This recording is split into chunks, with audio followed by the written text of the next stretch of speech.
আর অবৈধতা আছে, সব মিলে এই জায়গাটাও নির্বাচনের মধ্যে প্রভাব তৈরি করছে।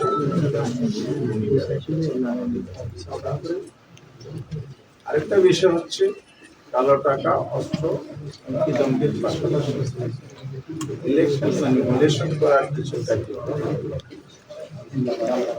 যেমন কোনো কেন্দ্রে সেখানে কর্তব্যরত অফিসাররা নিজেরা ব্যালটে সিল মারার কাজে লিপ্ত ছিলেন বলে অভিযোগ আছে। দলীয় কর্মীরা সিল মেরেছে। ভোট গ্রহণকালে এখানে বাধা দেওয়া হয়েছে, ভয়ভীতি ছড়ানো হয়েছে, ভোট আসতে কম হয়েছে, ভীতিকর পরিবেশ তৈরি হয়েছে। আমরা যারা 11 দল সাথে ইলেকশন করেছি তাদের পক্ষ থেকে বারবার কমিশনকেও বলা হয়েছে, স্থানীয় বলা হয়েছে, কিন্তু এটার কোনো পদক্ষেপ আমরা সংশোধন পাই। নির্বাচন শেষ হলো 4:30, নির্দিষ্ট সময় অনুযায়ী 7:30। 2 থেকে 3 ঘন্টা পার হওয়ার পরও দেখা গেছে আবার শেষ দিকে কিছু কিছু কেন্দ্রে যে কাস্ট হয়েছে 4:20-এর মধ্যে যে রেজাল্টটা রেকর্ড আমরা পেয়েছি, পরে পূর্ণাঙ্গ রেজাল্ট হওয়ার পরে দেখা যাচ্ছে সেই সেম কেন্দ্রে অস্বাভাবিকভাবে ভোট কাস্টিং। তাহলে এখানে ব্যালট অতিরিক্ত ব্যালট ব্যবহার হয়েছে কি সব মিলে ইলেকশন ভোট গ্রহণের প্রক্রিয়ার মধ্যে। সেকেন্ড হচ্ছে ভোট গণনা। গণনার ক্ষেত্রে কোথাও কোথাও এজেন্সি স্তরে বের করা হয়েছে, যারা ছিলেন নিষ্ক্রিয় করা হয়েছে, কমপ্লেন দিলে হুমকি দেওয়া হয়েছে, এই ধরনের কমপ্লেন হয়েছে। সুষ্ঠু গণনার যেই সুষ্ঠু পরিবেশ দরকার সেটা ব্যাহত হয়েছে ছিল। ফলে ইলেকশন ভোট গণনার মধ্যে যদি ত্রুটি থেকে যায় ফলাফলে তার প্রভাব পড়বে। রেজাল্ট শিটেও দেখা গেছে আমাদের কাটাছিটা ওভাররাইটিং, এবং অনেক জায়গায় যে অরিজিনাল এজেন্ট ছিলেন প্রার্থী তার স্বাক্ষর নেওয়া হয়নি রেজাল্ট শিটে। যেমন ঢাকা 6 মনে হয় 6 আসনে রেজাল্ট শিট লেখা হয়েছে পেন্সিল, সেখানে আমাদের প্রার্থী ছিলেন দাঁড়িপাল্লা। রেজাল্ট শিটটা আমাকে দেখিয়েছে, সেখানে আমাদের এজেন্ট মুসলিম ছিলেন, নামে তো মানুষ বোঝা যায়, কিন্তু এজেন্টের নাম রেখেছে একজন হিন্দু বর্তমান। এজেন্ট নাম পরিবর্তন হয়ে গেল, তাহলে এটা রেজাল্ট শিটের বৈধতা। সে রেজাল্ট শিটে তো আমাদের প্রার্থীর স্বাক্ষর অন্য একটা স্বাক্ষর লিখে দেওয়া হবে। এরকম ত্রুটিপূর্ণ রেজাল্ট শিটও আমাদের কাছে আছে। এই বিষয়গুলো সহ ইলেকশন প্রক্রিয়ার মধ্যে যে ভোট গণনা ফলাফল হয়েছে এগুলো নিয়ে আমরা আজকে কথা বলেছি। পার্টিকুলারলি 32টি আসন চিহ্নিত করা হয়েছে স্বল্প ভোটের ব্যবধানে। এখানে আমাদেরকে খাটিয়ে দেওয়া হয়েছে, এটা আমাদের প্রার্থীদের ভোট।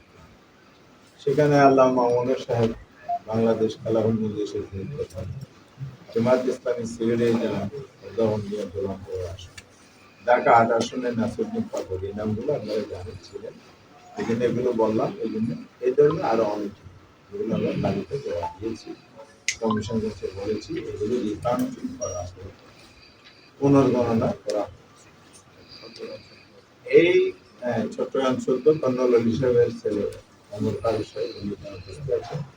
ওনার অনেকগুলো এভিডেন্স উনি কমিশনকে শো করেছেন, কি করেছেন, কি কমপ্লেন। এরপরে প্রার্থী ভ্যালিড করার দিন খেলাপিদেরকে বৈধ করে দ্বৈত নাগরিকত্ব বৈধ করে। এই বিষয়গুলো হলো মেজর বিষয় হিসেবে আমরা কমিশনের কাছে আমরা এটাও বলেছি, আপনারা তড়িঘড়ি করে গেজেট প্রকাশ কারণ 12 তারিখ ইলেকশন হয়েছে, 13 তারিখ রাত 11টায় গেজেট প্রকাশ করেছে। তাহলে একটা লোক পঞ্চগড় থেকে, টেকনাফ থেকে, কুতুবদিয়া থেকে এসে আবার 13 তারিখ কমপ্লেন দায়ের করতে পারে, তার 14 তারিখ হলে তার মধ্যে আপনি সামনে আগান। ওই সামনে আগান। পরে এখানে অত উপজেলা, আমি জেলায় গেছে, এখানে উঠে গেছে, বলে এখানে না। আবার উনি দৌড়ে আসছেন ইলেকশন কমিশনে, এখানে আসার পরও বলে যে গ্যাজেট হয়ে যাওয়ার কারণে শুরু হয়।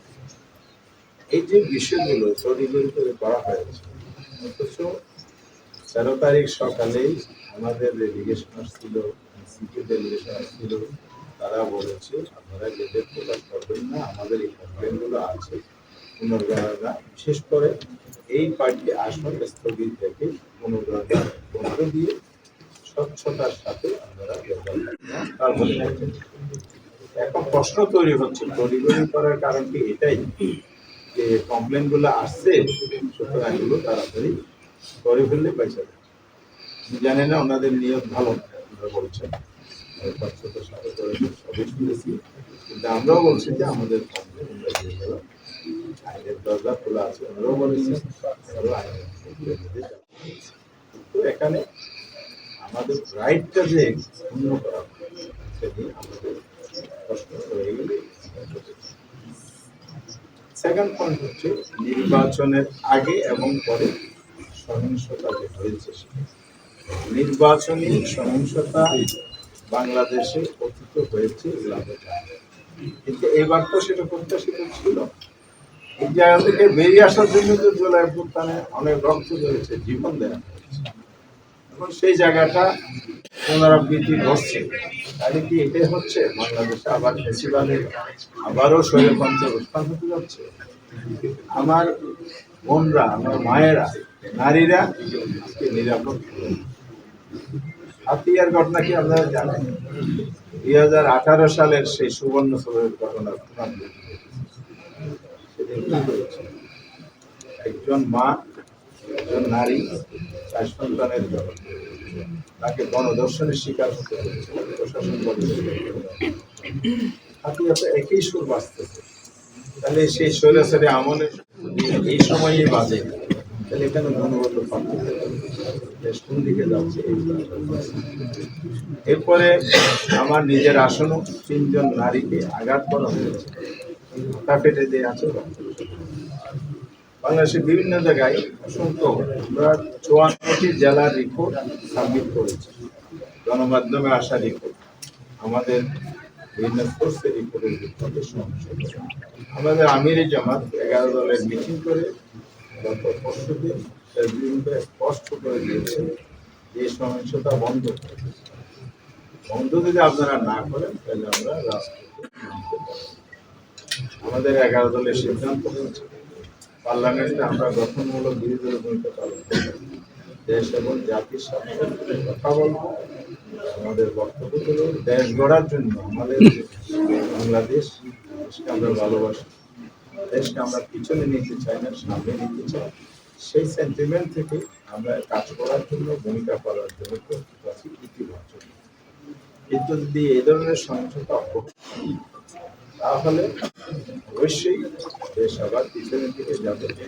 আমরা কোনো অপশক্তির হাতে যারা ষড়যন্ত্র করে দেশকে অস্থিতির সৃষ্টি করে গণতন্ত্রের অভিযান থেকে ধ্বংস করার পায়তারা করবে, সেই জন্য আমরা আপোষ নিই। এই জন্য কয়েকজনে আমরা রাস্তায় নামতে পারছি।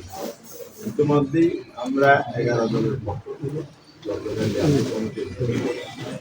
শীর্ষ নেতৃত্বের সাথে আলাপ করে আমরা আগামীকাল 16ই ফেব্রুয়ারি ঢাকার রাজপথে বাইতুল মোকাররম গেট থেকে আমরা প্রতিবাদ সভা এবং বিক্ষোভ মিছিলে ঘোষণা দিয়েছি। কারণ হচ্ছে এই সহিংসতা বন্ধ করতে হবে।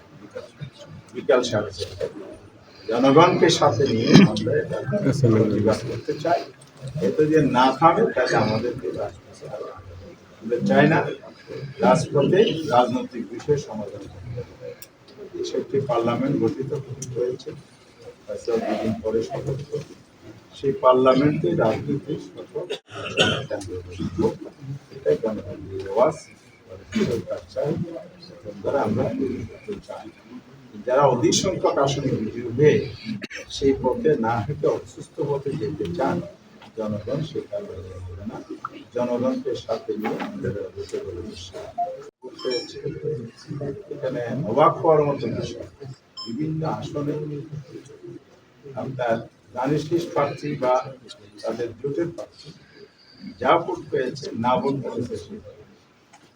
তাহলে সংস্কার সবাই মিলে করার জন্য আমরা ওলাই সনদ রচনা করলাম, কিন্তু ভোটের রেজাল্ট এইরকম হয়েছে কিভাবে, অবশ্যই বিবেচনায় আনবে। তবে আমরা এই জায়গায় স্পষ্ট করতে চাই, অনেক রক্তের বিনিময়ে জুলাই সনদ তৈরি হয়েছে, চেষ্টা, অনেক শ্রম সাধনা, রাষ্ট্রীয় কোষাগারে অর্থ করে অনেক মানুষের অনেক সময় প্রকাশ করার মধ্যে দিয়ে সেই জায়গায় যদি নতুন কোনো কিছু করতে চান তাহলে এটা প্রফেশনের প্রাপ্ত ভোটের ভিত্তিতে যে আপার হাউসের 100 আসনের সদস্য নির্বাচিত হওয়ার সেই জায়গাটাও নতুন করে প্রশ্ন। এখানে যে পিআর সিস্টেম আনুপাতিক হার জুলাই সনদে বলা আছে সেটাই জনগণ গ্রহণ করে নিয়েছে। 4টি কোয়েশ্চেনের সেকেন্ড কোয়েশ্চেনে সেটা বলা আছে। এটা যদি বলে যে তাদের মত বিশ্বাস ছিল, আমরা মনে করি জনগণের ম্যান্ডেট আকার করে সেটা দলীয় বিষয়, এটা পাবলিক পার্টি হয়ে গেছে, জনগণের অ্যাসেট হয়ে গেছে, জনগণের ম্যান্ডেট এসে গেছে। এখন প্রয়োজন হলো সবাই মিলে দেশকে সামনে এগিয়ে নিতে হলে জুলাই সনদ বাস্তবায়ন করা থেকে পথ চলতে হবে, সবাই ভূমিকা পালন। শেষ কথা হচ্ছে, বাংলাদেশ একটি নির্বাচনের মধ্য দিয়ে কনস্টিটিউশনাল প্রসেসে ক্ষমতার পরিবর্তন ক্ষমতায় আসে, দেশ পরিচালনা করে 5 বছর পরে আবার ইলেকশন কিন্তু কোনো দলের জনগণের দায়িত্ব নেওয়ার পরে মিসহ্যান্ডেলিং করে যায় সে দায়িত্ব। আর এবারে জন আকাঙ্ক্ষা প্রতিফলন ঘটে নাই, যে কারণে জনগণের ভোটের মাধ্যমে যে পরিবর্তনে আসা, তবে আমরা আশাবাদী হতে চাই আগামী দিনে এই আমাদের সামনে বাংলাদেশ গড়ার আমাদের নির্বাচনী ম্যানিফেস্টো বাংলাদেশ চাই, আমরা সবাই মিলে দেশ গড়তে চাই, দেশকে সামনে এগিয়ে যেতে চাই। সেই চিন্তা ধ্যান ধারণার সমুন্নত দেখে আমরা সামনে এগিয়ে যেতে চাই।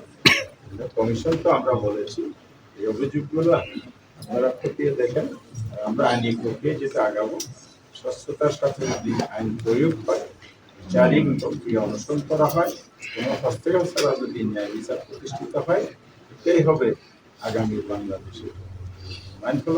আমরা শপথের ব্যাপারে পজিটিভ সিদ্ধান্ত নিয়েছি, আমরা শপথ গ্রহণ করব, পার্লামেন্টেও যাব, আমরা গঠনমূলক ভূমিকা পার্লামেন্টে রাখবো এবং আমাদের জন্য রাজনীতি এই আইনের ধাপ কিন্তু 3 ধাপ আছে। একটা হলে ইসি করতে পারে, একটা ট্রাইব্যুনাল আছে, এরপরে হাইকোর্টে দিতে পারে। এই আইনি প্রসেসগুলো আমরা অনুসরণ করবো। 32-এর বাইরেও আমাদের কাছে এভিডেন্স সাফিসিয়েন্ট আমাদের কাছে আসতেছে, সেজন্য ব্যবধানের বাইরেও বড় ব্যবধান হারানো যদি এখানে এভিডেন্স পাওয়া যায় সেক্ষেত্রে নেতা, উপনেতা, চিফ এগুলো পার্লামেন্ট তারা বসে মতামত আমরা অবশ্যই সংস্কার তো কমিশনের মধ্যে নির্বাচন কমিশনের সংস্কারের বিষয় মৌলিকভাবে জুলাই সনদ বাস্তবায়ন সেকেন্ড হচ্ছে ইলেকশন কমিশন তাদের বক্তব্য অনুযায়ী পরিশ্রম করেছে, এটা আমরা শুনেছি, আমরা বিশ্বাস করতে চাই। আর গুণগত চেঞ্জ যেটা আমি বলেছি সেটাও একটা মৌলিক জায়গায় যতই সুষ্ঠু ভোট গ্রহণ করেন না কেন, ফেয়ারলি যদি রেজাল্ট ঘোষণা না হয়, কেন যদি ইঞ্জিনিয়ারিং হয়, আপনি যেটা চেক দিতে না পারেন, ওদেরকে না দিতে পারেন, এখানে ওই একটা দায়সারা গোছের বছর election union election commission itchy আমাদের এগুলো দেখবেন বলেছেন এবং আমরা ব্যবস্থা প্রয়োজনীয় ব্যবস্থা কমিশনের ক্ষমতার ভিতরে আছে। এই বিষয়ে আমরা আনুষ্ঠানিক আলোচনা করিনি, সবাই একটা মত দিচ্ছে, আমরা আনুষ্ঠানিক আলোচনা করে